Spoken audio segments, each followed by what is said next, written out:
The links to all the videos used to make this one are down in the description, thank you. I want to give a shout out to our subscriber, Michael, who described today's song as having a 17-second scream that gives you absolute chills. Michael's comment received over 4,000 thumbs ups. So that means that right now I'm going to give a first-time listen to Linkin Park's performance of Given Up. Ever since I started the channel, I've wanted to analyse Chester Bennington's voice, and I just haven't yet. Until now. I think I've only ever heard Linkin Park songs with my eyes closed. Put the album on and go about my crying. And this is why I've been so excited to explore the live vocals of Chester Bennington with you. So get nice and comfy, little blanket if it's cold, and let's listen and analyse this extraordinary vocalist together. Based off the title, this gotta be a deep one. Giving Up, this gotta be a deep one. R.P. Chester Bennington, we finna check this out. Let's get it.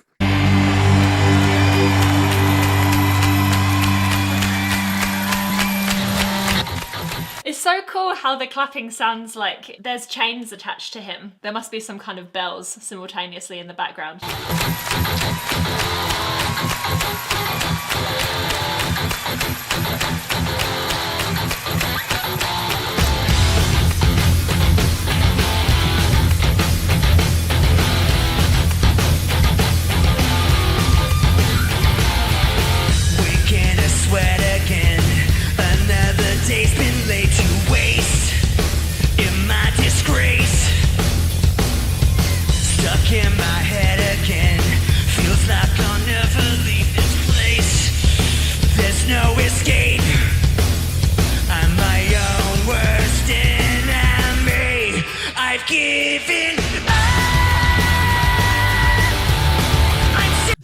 Bruh, every Linkin Park song I listen to, it's sad that I didn't realize who he was till after he was gone. But based off what y'all be telling me, now that I realize every song, it's Chester trying to tell us what he was going through. And that's what makes it so sad. I know I can't be the only one that think like that. Like now the lyrics hit even more now. Oh man.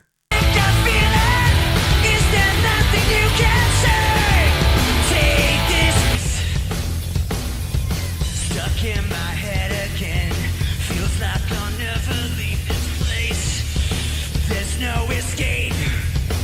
Isn't that the cutest little face you've seen in your life? Aw, look at him go. Some of this is hard to watch. The depression that he had is so present and visceral. The rigidity in his stance and the little movements, stuff like this. I am going to try and hold it together because I think the best way that I could honour his memory is to explain his vocal techniques. So that is what I shall do. Maybe if I do another Linkin Park analysis and we've already addressed how incredible his voice is, maybe I'll let go a little bit more in the next one. So you've been warned. Okay. Whoa. Looking for help somehow, somewhere, and no one cares. I'm my own worst enemy. Hyperventilate in there. Prepare. I hyperventilate. That is such a cool way to add expression to that word. He's literally shaking himself as if he was hyperventilating. It's that same outward in kind of thing. Whoa, whoa, that's cool. Prepare. I hyperventilate. Whoa. Looking for help somehow, somewhere, and no one cares. That's backing. I'm my own worst enemy. I've given up. I'm sick of feeling. Is there nothing you can say? Take this all away. I'm suffocating. Tell me what the fuck is wrong with me.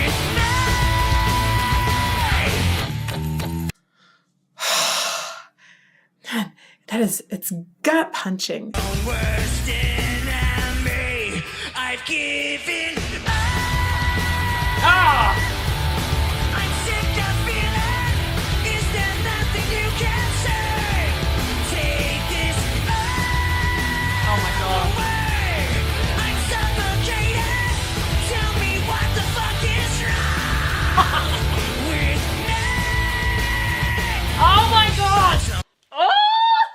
about his belting. Oh, it was so good. Very important little asterisk next to all of these comments is he does have a very naturally high voice. We know this because when he sings the verse, stuck in my head again, those notes for the average man would be actually quite high, because even in my personal female voice, they're not low at all. And so please do know that if you try and cover these songs and everything feels so high and strainy, it isn't you. You should probably just try and practice it in a slightly lower key. And the best way to find out the appropriate key for you is to sing the verse in a place in your voice that feels normal and roughly where you speak in this instance. And your vocal door needs a different key. Not the lamest thing I've ever said, unfortunately.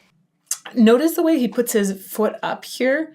That can help, you see the one leg up, that can help with actually bringing the support system a little bit lower. Also having your feet spread wide apart like a horse stance like Bruce Dickinson does, that can help. When you're singing a sustained high line like this, it is important to keep low support. Otherwise, these vocal folds are just going to feel really tired the next day or halfway through the performance. You don't want to wear them out. You've only got a couple vocal folds, okay? It's not like you can go buy a new set of vocal folds or like you can buy a new guitar, right? You've got one set of vocal folds. Don't destroy them, please. Having a foot up on something is really, really good. That it actually helps keep the pelvis tilted under a little bit, which can help deepen that support further. The lowest support muscles for your singing system are going to be your pelvic floor muscles, actually. So even though people think maybe just diaphragm, like if you've heard about singing, you think, oh yeah, I should sing for my diaphragm. But truthfully, there are muscles below the diaphragm that help support the diaphragm as your breath is exiting. So you go all the way down to your pelvic floor muscles. It's really, really useful. And having a knee up or a leg up like this can help that pelvis to tilt under a little bit more. And it can also just encourage you to essentially breathe into your hips. I know that sounds strange, but give it a try. Okay, so the timbre of this big, beautiful B. Oh, piano's not on. For belt. It's not up. Now, the biggest difference between those two examples isn't what the actual vocal folds themselves are doing. It's due to our little friend twang. Crazy little thing called twang. You can see that the cheeks are lifted and there's a little bit more tension in the face to generally keep this sound resonating a little bit higher. Yes, but there's something a little bit more anatomically involved. And that is the cheeky little epiglottis. So this little thing comes over the vocal folds while they're producing all of their beautiful little sounds and shrinks the space, makes the belt easier to manage. And believe it or not, twang, this thing that's so commonly associated with like, oh yeah, can actually be the bestest friend of fry screaming. Know what to take, thought I was focused, but I'm scared. I'm not prepared. I hyperventilate, looking for help somehow, somewhere, and no one cares. I'm my own worst enemy. I've given up. I'm sick of feeling. Is there nothing you can say? Take this all away. I'm suffocating. Tell me what the fuck is wrong with me. Oh my god. So he's got his foot up on this box, which can actually do really good things for ab support as well. If you try it now, just lift your foot up and push right in on your tummy. You will probably notice that your abs are like, hello. And then to switch on the grip, he's brought that other hand in as well. Is wrong! Yeah, it kind of helps. You can turn on a little bit more through your lats with both hands here, and support through your lats is really good for support for your breath because the lats are by the ribs and your lungs are in the ribs and your lungs have all the breath. And so yeah, that's great for breath support, but it's also sometimes good for mental support as well while we're getting through those notes. We want to feel, when we're doing something quite intense vocally, that we are fully supported by our bodies, by the ground. So this really strong stance helps us focus on the strength that is required for the voice, beyond just the anatomical help it provides.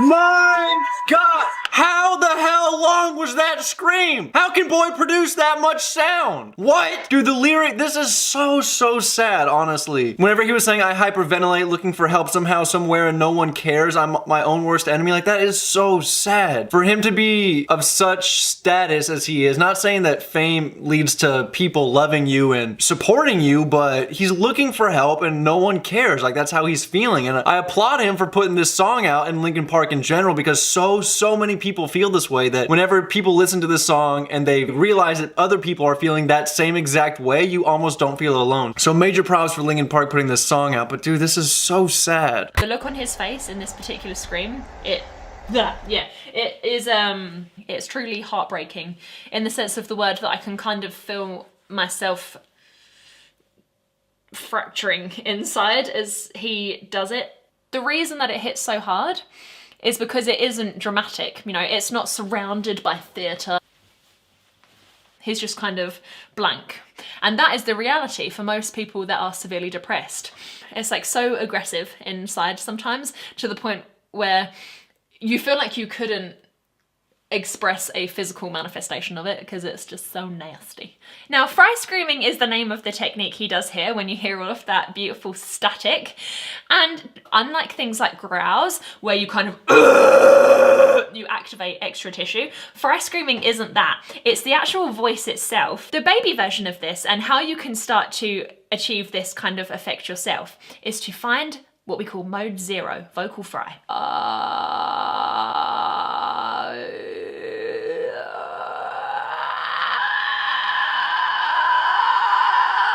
But one of the most significant differences between and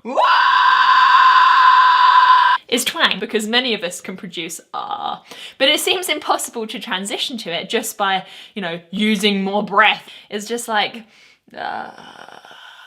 but you need to compress the space in some way. Definitely doesn't mean squeeze. What it does mean is figure out how to shrink it. So two of the main ways you're going to be able to take your vocal fry to a fry scream is, first of all, glottal compression, which you can find by imagining you're picking up something really heavy, like my emotional baggage. And the second way that really has worked best for me personally and for my students is twang. Ouch. It's in the same position larynx-wise, it's just that the vocal folds have gone from closing together in these kinds of regular oscillations, the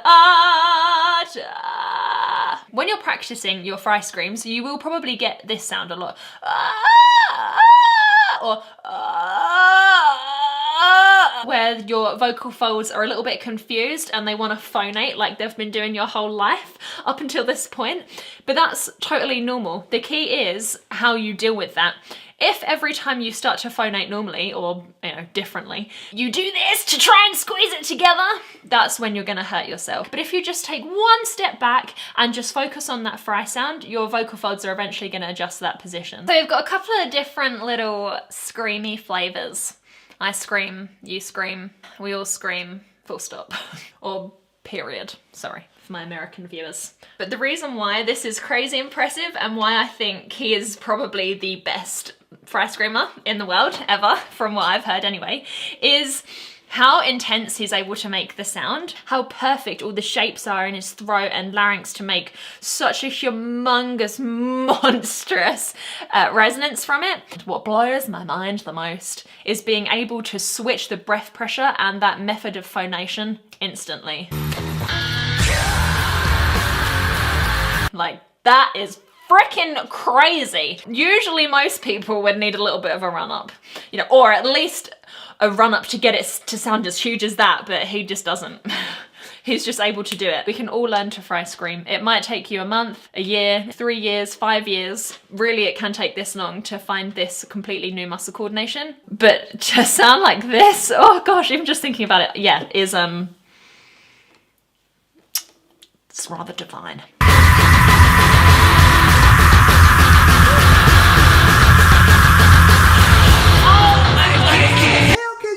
Somebody that long, bro. Whatever I did, I won't do it again. Boy, imagine your parents yelling at you like that. After you did some crazy shit. Imagine your parents is yelling at you non-stop like that. Boy, it make you never want to do nothing bad again. How can you hold that long?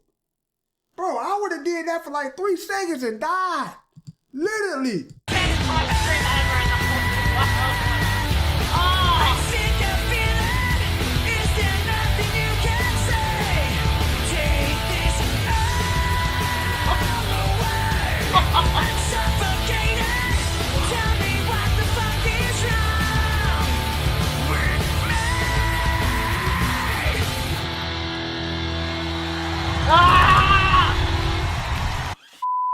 Oh my gosh. If this wasn't healthy, what he was doing, like if he was just ripping his voice to shreds, there would be no way that he would be able to hold these screams on for as long as he can. Not to mention, the scream we get at the end, you see how he leans back?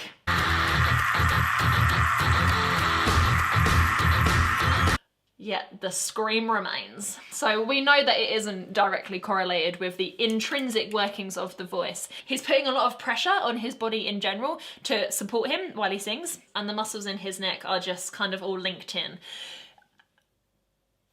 Oh, wow, okay. Wait a second there. Have you subscribed? No? Well, I haven't learned to cry yet. But I know this Russian girl. It's so difficult to even think about it.